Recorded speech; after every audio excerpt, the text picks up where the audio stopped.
Je voudrais d'abord, en 2-3 mots, vous indiquer les raisons pour lesquelles je me crois permis de prendre les positions que je vais vous définir dans quelques instants. Je suis donc docteur en médecine, j'ai obtenu mon diplôme à l'Université libre de Bruxelles en 1953, ça fait déjà pas mal de temps ça. Et puis j'ai été faire un stage fondamental pour moi à l'Institut du cancer de Villejuif, où j'ai appris la microscopie électronique. Car vous verrez que toute mon argumentation est extrêmement fort basée sur l'évidence microscopie électronique relative au rétrovirus et en particulier à cet hypothétique virus du sida. Et après ce stage à Paris, je suis parti pour New York, où j'étais parti en principe pour 1 an, mais j'y suis resté 25. À l'Institut Sloan Kettering, où je suis devenu directeur du laboratoire central de microscopie électronique de cet institut, et où j'ai fait l'essentiel des travaux auxquels je vais faire allusion dans quelques instants. Et en 81, je suis parti pour Toronto pour prendre la direction d'un grand labo de microscopie électronique à la faculté de médecine de l'Université de Toronto, où j'ai travaillé là jusqu'à ma retraite en 93. Et en 93, je suis venu m'installer ici dans les Alpes-Maritimes.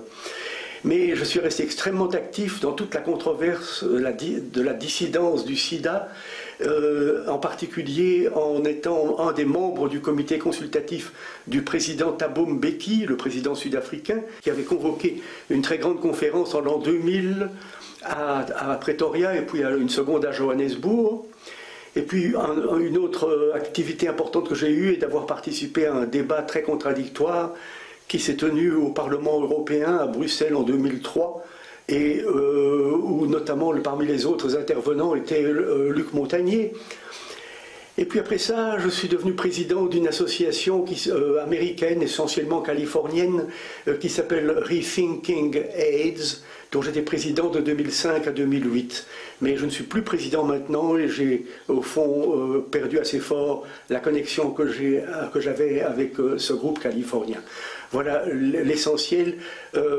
Peut-être devrais-je aussi vous mentionner que pendant mes années new-yorkaises, j'ai été, en toute objectivité, le premier à démontrer au microscope électronique la formation des rétrovirus à la surface des cellules qu'ils infectaient. Et je suis donc resté hautement impliqué dans tous les programmes relatifs à la recherche frénétique d'un virus dans les leucémies et cancers humains, virus que l'on n'a jamais identifié, mais c'est resté le centre de mon activité scientifique d'appliquer la microscopie électronique à la recherche de ces virus qu'on a appelés plus tard rétrovirus et dont le fantomatique VIH est prétendument un membre de cette famille-là. Donc c'est pour vous rappeler en quelques mots les raisons pour lesquelles je crois avoir une autorité scientifique qui me permet de prendre les positions que nous allons résumer maintenant.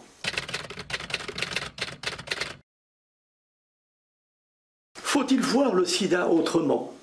Je pense sans la moindre hésitation qu'il faut répondre affirmativement à cette question. Dites-vous bien ceci, quand en médecine on affirme qu'une maladie donnée aurait une cause virale, et puis que pendant les 25 années qui suivent, toute la recherche sur cette maladie est basée sur cette hypothèse, et que tous les crédits de recherche sont alloués à des programmes qui sont uniquement basés sur cette hypothèse, ça c'est une chose. Quand d'autre part, 25 ans plus tard, tous ces travaux n'ont conduit à aucun traitement, n'ont conduit à aucune prédiction épidémiologique vérifiable et n'ont jamais permis de préparer un vaccin qui aurait la moindre efficacité, dans ces 3 circonstances-là, ne pensez-vous pas que l'hypothèse de départ était probablement fausse? C'est mon avis. Et c'est pourquoi je réponds très affirmativement à la question « oui, il faut voir le sida autrement ».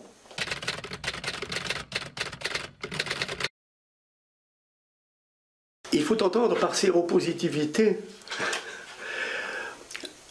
une évaluation du taux d'anticorps chez un patient donné.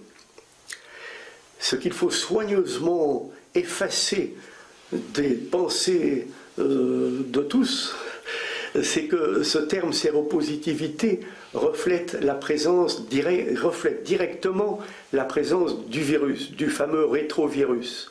Il n'en est rien. La séropositivité est uniquement, par le test qu'on appelle le test ELISA, est une mesure du taux d'anticorps. De quels anticorps? Des anticorps contre tout et n'importe quoi, et qui n'ont aucune spécificité contre un prétendu rétrovirus dénommé VIH. Donc une immense erreur qu'il faut corriger dans la tête du grand public, c'est que cette mesure indique la présence du virus. Il n'en est rien, ça indique simplement la présence d'anticorps. Or, ces anticorps peuvent être la réponse à la présence de protéines étrangères extrêmement variées. Il y a un article extrêmement important qui a été publié aux États-Unis, en Californie, par Christine Johnson en 1996, et où elle a établi une liste de près de 70 conditions médicales qui peuvent conférer la dite séropositivité. Cette liste est énorme, et tous ceux qui sont frappés par l'étiquette séropositif se doivent en première démarche de lire cette liste attentivement et de voir si leur profil, si leur histoire médicale ne s'expliquerait pas beaucoup plus simplement qu'en évoquant l'hypothèse d'une infection par un prétendu VIH. Cette liste comprend des infections comme la tuberculose, comme la lèpre, comme la malaria, comme le virus herpès. Cette liste comprend aussi les vaccinations, un grand nombre de vaccinations, y compris la vaccination antigrippale par exemple. Mais cette liste comprend aussi les transfusions multiples, avoir été exposé à de nombreuses transfusions et donc avoir été exposé à des protéines étrangères a pour résultat la fabrication d'anticorps qui sont dirigés contre ces protéines étrangères. Ça fait penser à qui ce que je viens de dire là? Moi, ça me fait très fort penser aux hémophiles. Les hémophiles sont très traditionnellement traités et obligatoirement traités par de très nombreuses transfusions sanguines. Or, si exposés à de très nombreuses transfusions sanguines, les hémophiles fabriquent donc des taux élevés d'anticorps qui ont rendu leur test dit le test ELISA positif. On en a conclu qu'ils étaient infectés par un prétendu VIH, ce qui n'a aucune justification scientifique. Et plus dramatique encore, on a non seulement conclu cette idée totalement fausse, mais on les a donc exposés à des traitements par des antirétroviraux comme l'Azepté, médicament extrêmement toxique, et il ne fait dans mon esprit pas le moindre doute que de très nombreux hémophiles séropositifs sont morts non pas du VIH, mais bien de la toxicité du médicament Azepté antirétroviral qui leur avait été imposé dans les années, disons, 87, 92 peut-être, qui leur avait été imposé à des doses affreusement toxiques qui, si je me souviens bien, approchaient le gramme et demi par jour, ce qui est une dose affreusement toxique.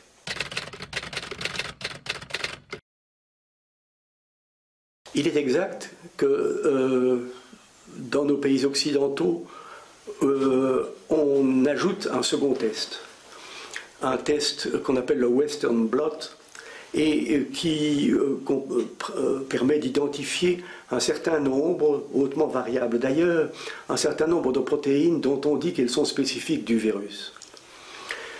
À ça, il faut ajouter une notion fondamentale. Personne, dans tous les labos du monde, n'a jamais réussi à isoler et à purifier ce prétendu VIH.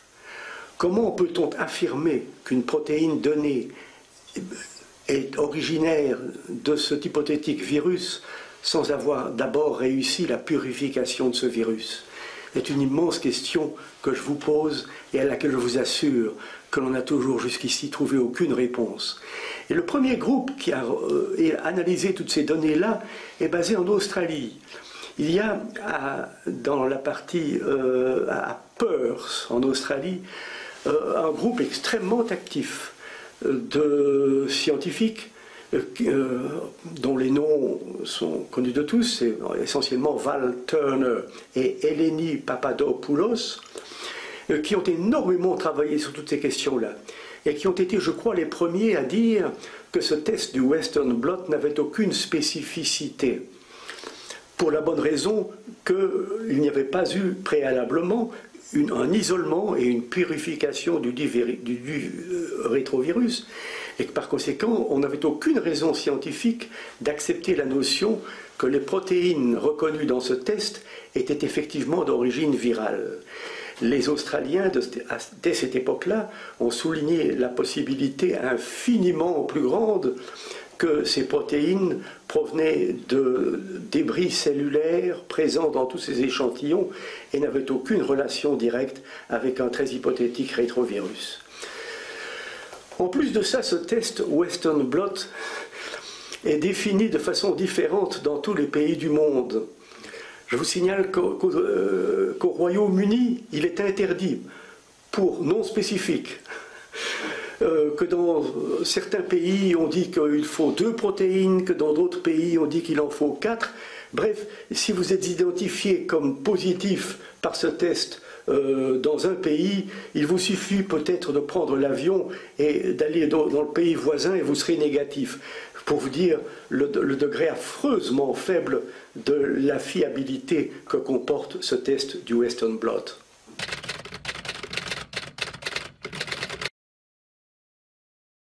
Le drame de ce test de la séropositivité, c'est la panique qu'il crée. C'est un drame qui a essentiellement été développé médiatiquement.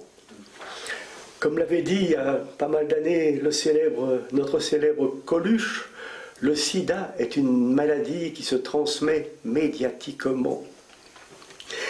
S'il n'y avait pas eu l'enflure médiatique de toutes ces questions-là, je crois que l'annonce d'une séropositivité laisserait beaucoup de gens relativement indifférents.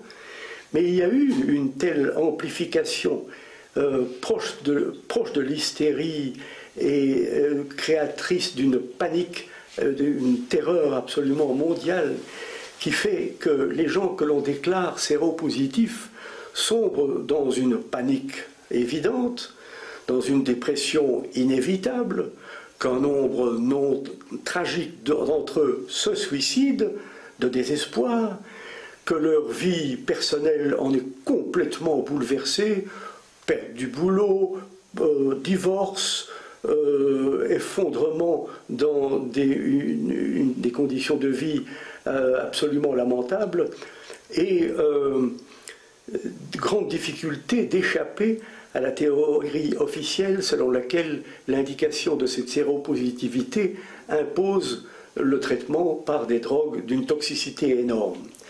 Mais ce qu'il faut ajouter à cette toxicité des médicaments, c'est un point vraiment extrêmement, j'ai envie de dire pervers. C'est que la toxicité de ces médicaments est un ensemble de symptômes qui ressemblent d'extrêmement près au sida lui-même. Par exemple, une très forte dépression immunitaire, une très forte dépression de l'activité de la moelle osseuse, donc une grande anémie, anémie que l'on traite par des transfusions, transfusions qui ne font qu'augmenter le nombre des anticorps et la dite séropositivité. Bref, ça devient trop facile pour les médecins qui prennent ainsi en charge ces malades séropositifs. Ça devient trop facile d'expliquer à la famille, écoutez, on a fait tout ce qu'on a pu, mais malheureusement, il est en train de mourir de son sida. C'est vraiment dramatique de comprendre que les effets secondaires de la haute toxicité de ces médicaments peuvent être confondus avec le sida lui-même et par conséquent permettent une confusion affreuse entre les effets secondaires du médicament et le syndrome lui-même. Qu'il y ait de faux séropositifs est l'évidence même. Et il y a de très nombreux cas absolument dramatiques de personnes qui, par exemple, ont été victimes d'un accident de voiture, qui ont dû être transfusées, et puis qui, après ça, ont été trouvées séropositives, et qui, parce qu'elles avaient soit un ganglion, soit peut-être une tumeur ou l'autre, ont été identifiées comme atteints du sida, traités par des antirétroviraux, et dont la situation a périclité dramatiquement, non pas à cause d'un hypothétique VIH, mais à cause d'un hautement toxique traitement antirétroviral. Quand vous pensez que dans la liste dont je faisais mention tout à l'heure, celle publiée par Christine Johnson, se trouvent des maladies comme la tuberculose, la malaria et la lèpre, vous pensez bien qu'en Afrique, on va en trouver beaucoup. On pourrait ajouter un point sur le fait qu'à une grande conférence internationale sur le sida qui se tenait à Amsterdam en 92, je ne sais plus quel groupe a présenté une série importante, des centaines, si pas 1 ou 2 milliers, de cas cliniquement clairs de sida chez des patients qui étaient totalement séronégatifs. Alors, c'est évidemment une notion qui embarrassait terriblement l'orthodoxie du sida. Et avant la fin de la conférence, on est revenu sur cette présentation pour expliquer à tous les conférenciers que les cas qui avaient été présentés la veille ou l'avant-veille n'étaient en fait pas des cas de sida, mais étaient des cas d'une lymphocytopénie idiopathique CD4. Ce qui est vraiment joué sur les mots d'une façon scandaleuse, car ça veut dire exactement la même chose. Ça veut dire une chute des fameux lymphocytes CD4 d'origine idiopathique, donc d'origine inconnue, lymphocytopénie CD4 idiopathique, et que ça n'avait rien à voir avec le sida. Donc, on était sauvés. On appelle sida en Afrique un ensemble de maladies tropicales bien connues depuis un siècle et qui n'ont absolument rien à voir avec aucun rétrovirus. Et lorsque dans les années, je crois, 1985, l'OMS de Genève se préoccupait de la question du diagnostic d'un hypothétique sida en Afrique, on s'est rapidement rendu compte que les budgets de santé publique dans la plupart des pays africains ne permettraient probablement jamais de financer le test ELISA par exemple, dans des groupes de populations énormes. Et ils ont provoqué une conférence qui s'est tenue à Bangui, en Afrique équatoriale française. Et conférence dont la conclusion fut absolument stupéfiante. C'était une recommandation de tests purement cliniques qui, d'après les conclusions de cette conférence, qui permettraient de poser un diagnostic de sida. Mais les symptômes cliniques comportent, je n'ai peut-être pas la liste très précise en tête, mais comportent 1 mois de fièvre, 1 mois de toux et de l'amaigrissement. Par exemple, il y a d'autres choses, mais je n'ai plus la liste trop précisément en tête. C'est ce qu'on appelle la définition de Bangui du sida. Alors quand en Afrique équatoriale et subsaharienne, vous identifiez des gens qui maigrissent, qui toussent et qui ont de la fièvre, vous allez en trouver beaucoup. Et ce fut certainement l'immense mérite du président Thabo Mbeki d'avoir soulever le débat sur tout cela et d'avoir hésité longtemps a approuvé l'administration en Afrique du Sud de médicaments antirétroviraux parce que pour lui la base était tout à fait incertaine. Donc il faut bien se dire qu'en Afrique, ce qu'on appelle sida, c'est tout autre chose. Et sans vouloir paraître choquant, j'irais probablement jusqu'à dire qu'il n'y a pas d'épidémie de sida en Afrique. Il y a énormément de malnutrition, de tuberculose, de malaria, de conditions d'hygiène publique extrêmement préoccupantes, et que tout ça crée un ensemble de pathologies qui très souvent culminent par une immunodéficience majeure et par la mort d'un très grand nombre de gens. Mais que cela ait quelque chose à voir avec un hypothétique VIH est absolument non scientifiquement démontré. Le sida est-il une maladie contagieuse? Grande question. Pour l'immense majorité de la population du monde et des médecins du monde, la réponse est affirmative. Et je mets cette réponse très hautement en doute. Et quand je dis « je », c'est vraiment très présomptueux de ma part, parce que nous sommes quelques milliers de dissidents à partager les opinions que je vais vous résumer maintenant. Non, je ne pense pas que ce qu'on appelle le syndrome du sida soit une maladie contagieuse. Il y avait des raisons historiques de douter de cette contagiosité qui sont apparues depuis le tout début. Rappelez-vous que dans les années 81-82, lorsque les premiers cas de sida ont été identifiés principalement en Californie et à New York, tous les malades étaient du sexe masculin.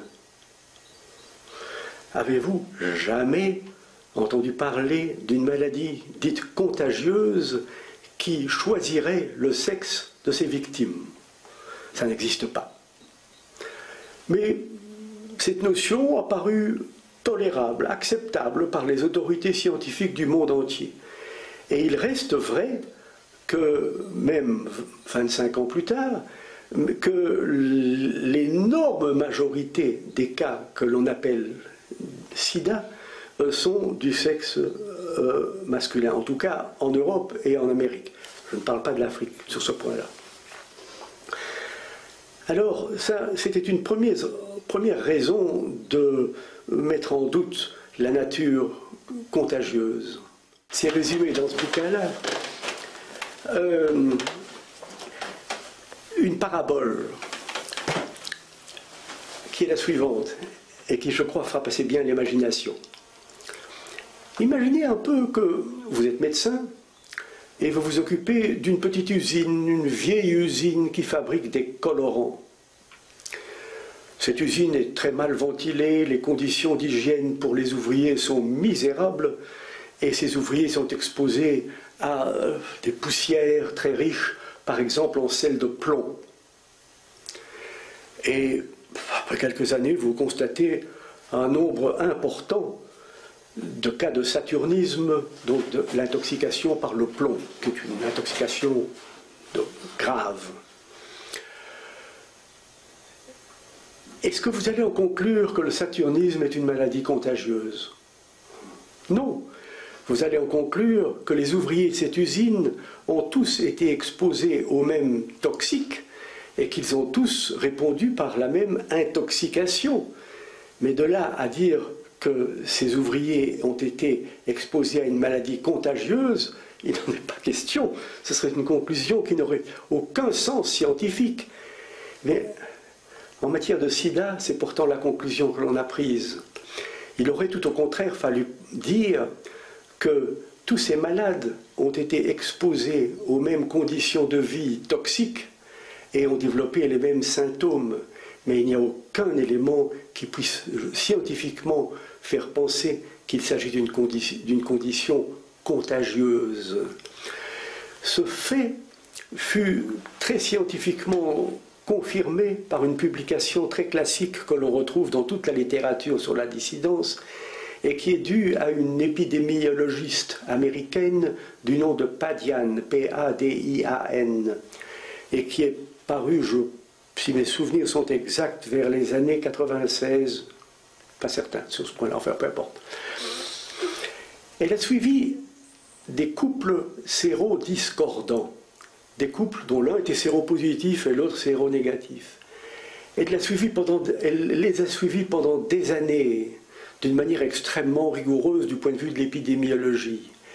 Et elle n'a pas pu démontrer un seul cas de séroconversion du partenaire séronégatif. Alors, parlez-moi d'une maladie contagieuse. Et puis, il y a un autre argument qui, lui, s'étale plus sur le monde entier.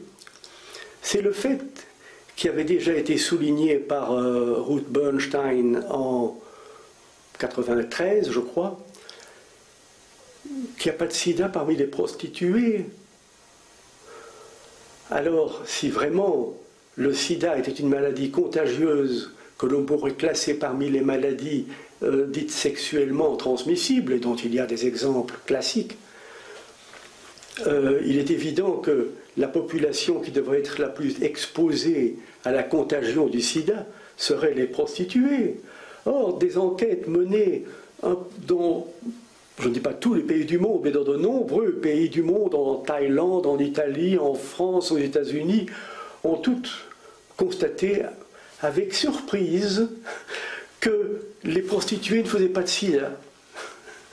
Alors parlez-moi d'une maladie contagieuse, vraiment il ne pourrait en être question. La prédiction totalement catastrophique qui avait été faite à Washington en 1984 du risque d'une pandémie mondiale couvrant toute la population ne s'est jamais démontré depuis 30 ans que cette affection est reconnue. Elle reste très strictement limitée aux petits groupes des homosexuels et des drogués. Il n'y a aucune évidence qu'il n'y ait jamais eu une épidémie de ce syndrome dans la population hétérosexuelle. C'est un point fondamental qu'il importe de souligner, et qui a d'ailleurs été souligné par un ancien haut fonctionnaire de ONU-SIDA à l'OMS à Genève, qui est le Dr James Chin, et qui a publié un bouquin que j'ai ici, The AIDS Pandemic. Le sous-titre résume le tout. La collision entre l'épidémiologie et le politiquement correct. C'est un bouquin très important qui a d'ailleurs été dont l'auteur a été interviewé par l'auteur de ce magnifique article que Nexus avait publié il y a déjà 3 ans sur le dossier du sida, et qui a interviewé James Chin sur cette collision entre l'épidémiologie et le politiquement correct.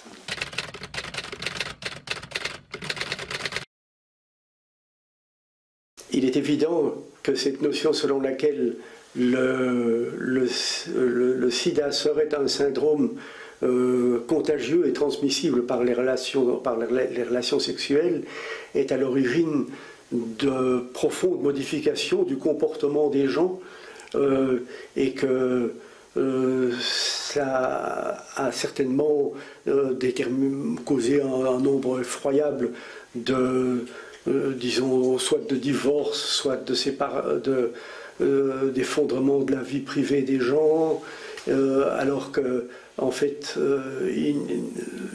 du côté du sida, il n'y avait strictement aucune raison de s'alarmer de cela. Comme d'ailleurs l'a dit Luc Montagnier lui-même dans des interviews relativement récents, une vie saine et équilibrée, une bonne alimentation permettent de se redresser d'une crise d'immunodéficience extrêmement facilement.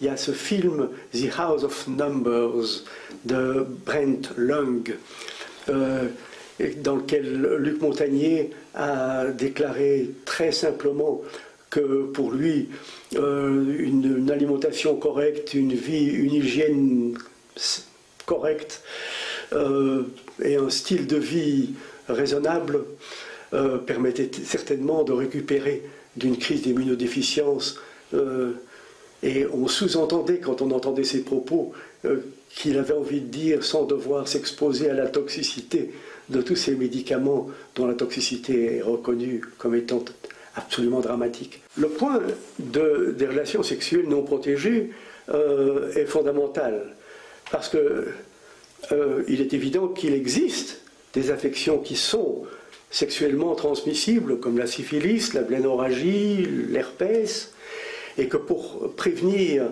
la transmission de ces affections-là, il est essentiel de maintenir la recommandation la plus absolue sur la prudence et l'utilisation de relations sexuelles dites protégées. Ça reste absolument essentiel étant donné qu'il existe effectivement des affections sexuellement transmissibles. Un souvenir personnel d'abord. Lorsque, en juin 2000, je participais à la conférence que le président Mbeki avait organisée à Pretoria, conférence qui était tout à fait bipartite, où il y avait même plus d'orthodoxes que de dissidents. Je n'oublierai jamais une certaine émotion et une tension sanguine qui a peut-être monté un petit coup. Au début d'une séance, le chairman de la conférence, nous étions environ 30 membres autour de la table, a demandé à chacun d'entre nous de se lever et de dire en moins de 2 minutes, de faire comment dirais-je,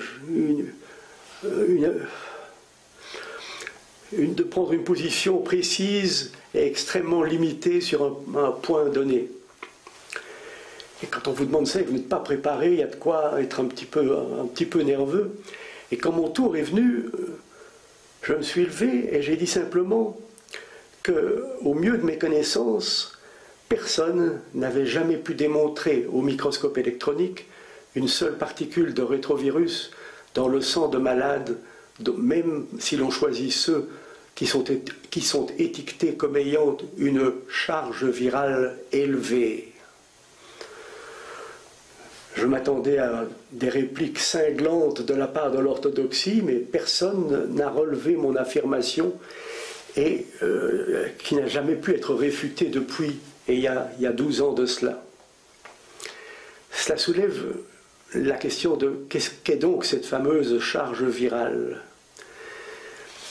Sachez que quand on mesure la charge virale, et que vous lisez le petit texte des indications techniques sur comment il faut faire ça dans un labo, enfin, on vous indique qu'il faut préparer un échantillon à partir du plasma du malade par centrifugation à basse vitesse. Et que le culot de centrifugation qu'on obtient ainsi est alors soumis à cette technique de la PCR, Polymerase Chain Reaction, qui permet d'amplifier des séquences d'acides nucléiques très spécifiquement identifiées. Donc on évite totalement l'isolement de particules de rétrovirus. Nous savons tous très bien, tous ceux qui, comme j'en étais, ont beaucoup travaillé sur l'isolement et la purification des rétrovirus, savent très bien qu'il faut des vitesses de centrifugation beaucoup plus élevées pour sédimenter des rétrovirus. Donc les échantillons soumis à cette technique-là n'ont aucune probabilité de contenir des particules de rétrovirus. Et cependant, ils sont considérés comme des échantillons viraux. Et personne ne s'est jamais donné la peine de faire une vérification au microscope électronique de ces culots de centrifugation pour prouver qu'ils contenaient bien des particules rétrovirales. Ça n'a strictement jamais été fait. Alors qu'est-ce qu'on mesure dans la charge virale? Je me souviens très bien que lors de cette conférence qui avait eu lieu au Parlement européen de Bruxelles et dont je faisais mention tout à l'heure, on a posé la question à Luc Montagnier. On lui a dit, mais monsieur Montagnier, dites-nous un petit peu, dans votre esprit, qu'est-ce qu'on mesure dans la charge virale? Et sa réponse a été totalement vague et diffuse et n'a convaincu strictement personne. J'ai publié récemment, dans une revue américaine qui est publiée en Arizona, un article fournissant une autre interprétation une autre réponse à cette question, qu'est-ce qu'on mesure dans la charge virale? Beaucoup de grands malades présentent des quantités variables d'ADN circulant. Ça résulte d'une forme de suicide cellulaire qu'on appelle l'apoptose, et dans lequel des débris cellulaires finissent par circuler dans le sang en quantité variable. Des débris cellulaires qui peuvent également contenir des débris de noyaux cellulaires, donc de chromosomes, donc d'ADN humain. Or, tout ADN humain contient environ 8% de séquences de nucléotides qui sont typiques des rétrovirus. Tous, vous, moi et tous les autres, nous avons tous dans nos chromosomes un certain pourcentage, autour de 8%, de séquences qui sont typiques du génome des rétrovirus.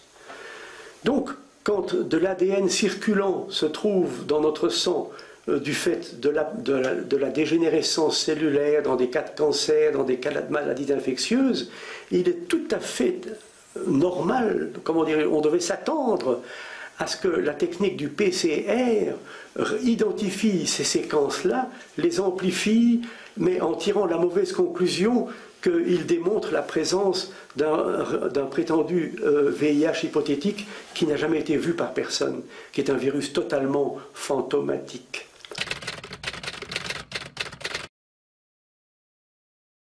Un point à ajouter sur la toxicité des antirétroviraux. La toxicité, d'une part, mais aussi, assez fréquemment, des effets qui semblent favorables. Les cliniciens vous diront très souvent que lorsqu'ils prennent en charge un malade du sida en évolution, que la trithérapie résulte en une amélioration spectaculaire de la condition clinique du patient. Et je suis convaincu que c'est exact, que ça arrive. Mais là où la discussion reste brûlante, c'est d'expliquer ce phénomène. Bien sûr, l'explication officielle est de dire, voyez-vous, c'est la preuve indiscutable que le VIH est la cause du sida, puisque lorsque nous donnons des médicaments anti-VIH, ces malades se portent mieux. Ça, c'est une simplification assez lamentable. Parce qu'il faut savoir que dans la trithérapie, qui est un traitement complexe, il y a ce qu'on appelle des antiprotéases. Et que ces antiprotéases sont connues pour être extrêmement efficaces contre Candida et contre Pneumocystis carinii. Or, ces deux micro-organismes-là sont les infections opportunistes les plus fréquentes et les plus graves présentées par un très grand nombre de sidéens en évolution. Alors si bien que lorsqu'on leur donne une trithérapie comprenant les dites antiprotéases, on a une bonne chance de contrôler le Candida et de contrôler Pneumocystis et par conséquent d'améliorer considérablement la condition clinique du patient. Sans que pour cela ne démontre en rien que les antirétroviraux ont été ont offert une preuve de la liaison causale entre le VIH et le sida.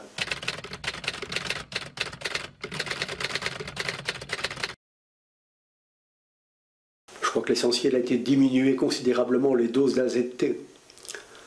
Lorsqu'on a commencé à essayer de traiter ces malades en 86-87, on donnait des doses d'AZT, 1,5 g, je crois, qui étaient absolument dramatiques. Sur ce point-là, je peux ajouter quelque chose de très frappant. Il y a un groupe au Royaume-Uni qui étudiait la longévité ou la mortalité des hémophiles séropositifs. J'oublie le nombre, c'était un groupe assez large, je crois qu'il y avait près de 2000 patients qui ont été suivis. Et on observait dans ce travail que la mortalité des hémophiles séropositifs était assez stable entre les années 1980 et 86-87. Mais qu'en 87, cette mortalité a été multipliée par 10 et que l'année suivante, encore une fois par 10. Donc c'est une courbe qui va comme ça, qui est très stable, et puis en 87, hop, hop, 10 fois, 10 fois. Il ne fait pas l'ombre d'un doute que c'est l'époque où les hémophiles séropositifs ont commencé à être exposés à la toxicité de l'AZT.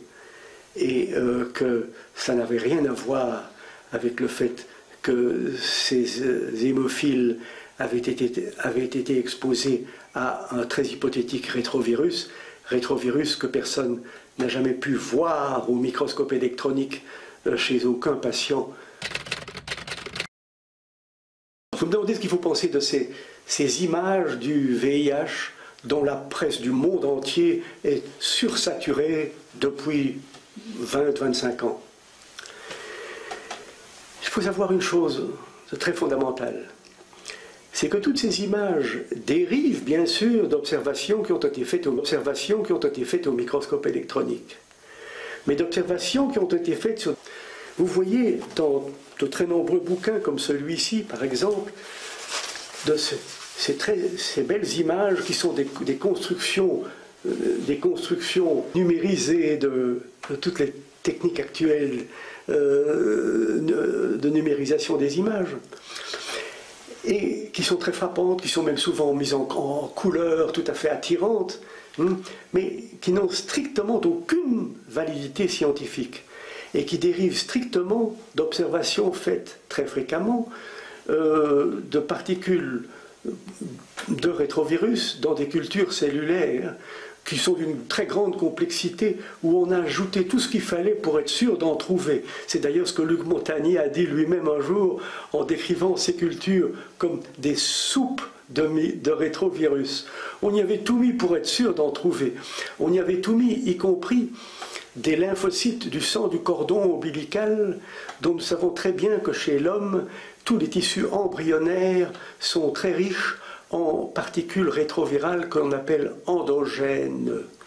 Et les cultures dans lesquelles, dans le fameux papier de Montagnier et Barré-Sinoussi de 83, on voyait une image de microscopie électronique qui semble indiscutablement correspondre à des rétrovirus, cette culture-là avait été enrichie avec des lymphocytes provenant du sang du cordon ombilical, donc des cellules d'origine tissu embryonnaire, bien connues comme étant extrêmement riches en rétrovirus endogènes. Mais cette interprétation-là n'a jamais été effleurée par les auteurs de ce fameux papier. Maintenant, vous allez peut-être me demander, est-ce facile de démontrer au microscope électronique des particules de rétrovirus à partir d'un échantillon sanguin? La réponse est totalement affirmative. Oui, c'est extrêmement facile. Il suffit de prendre du sang de certaines souris leucémiques, et c'est ce que j'ai fait dans toutes les premières années de mon travail à New York, dans les années 56-70. Et à partir du sang de souris leucémiques, on peut, par une méthode extrêmement rapide, isoler, purifier et concentrer des particules de rétrovirus. Et je voudrais vous montrer une photographie de microscopie électronique qui représente effectivement toutes les particules que vous voyez là ont été isolées, purifiées à partir du sang de 4 ou 5 souris leucémiques. Donc la dimension de l'échantillon était peut-être, j'oublie un peu le chiffre, mais ça ne devait pas être plus de 10 cm3 de sang Et de cela, il a été possible d'isoler, concentrer, purifier et démontrer au microscope électronique à un degré de purification pareil toutes ces particules de rétrovirus. Donc par réponse, c'est oui, c'est une technique relativement facile et tous ceux qui ont tenté de l'appliquer au sang de patients souffrant du sida ont échoué totalement dans leurs efforts de faire une démonstration analogue chez des patients du sida.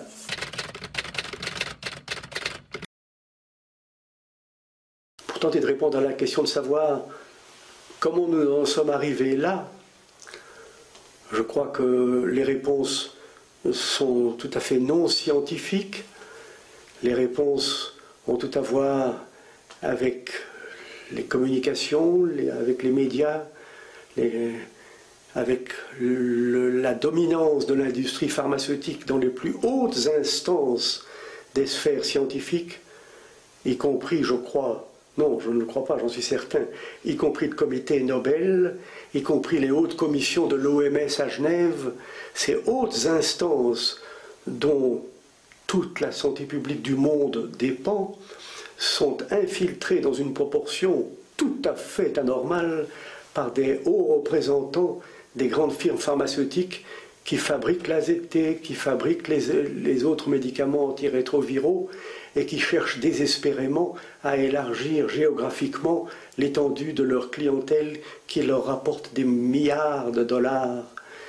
Et alors, quand vous essayez de soulever le débat sur ce point absolument dramatique et hautement embarrassant, vous vous rendez compte que l'omerta de la presse mondiale est absolue et qu'il n'y a pas moyen de dire un mot là-dessus, parce qu'il est bien sûr que la publicité des firmes pharmaceutiques est une grosse partie du revenu des médias, ou un immense apport financier des grands partis politiques, des campagnes présidentielles, etc., et que par conséquent c'est un sujet d'une sensibilité extrême qu'il n'est pas décent de toucher.